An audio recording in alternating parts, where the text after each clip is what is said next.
I am back. Thanks to many requests from our friends and devotees asking me to continue the weekly messages from the shrine. Our own Bishop of Nashik calls it a wonderful morning snack for the soul and requested me to continue with the weekly messages. So here I am.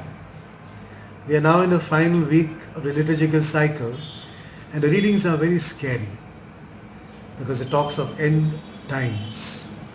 Who of us would like to discuss the end of the world?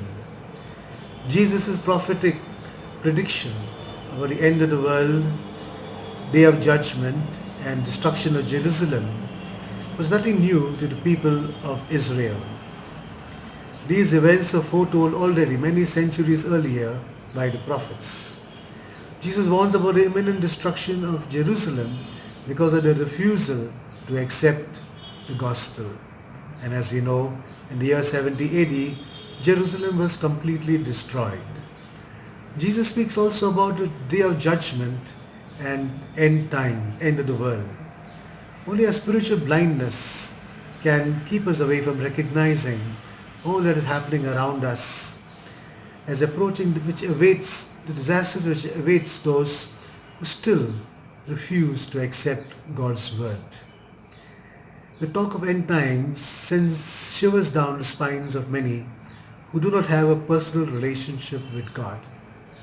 But if you are close to God and God is close to you, then nothing can cause you any distress or fear or anxiety, whatever the events unfolding in the world, because Jesus is close to us.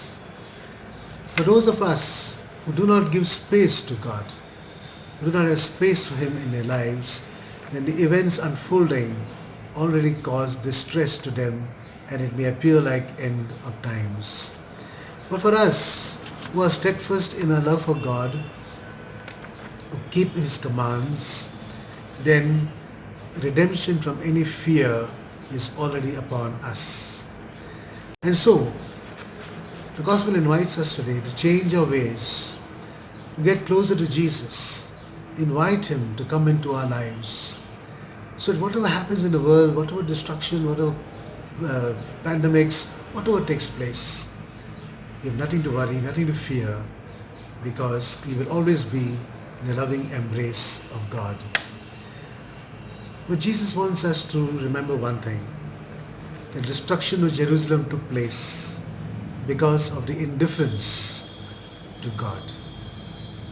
The pandemic around us is a sign that God is inviting us to come back to Him. But are people listening? Are they opening the eyes, recognizing God's signs and coming back to Him?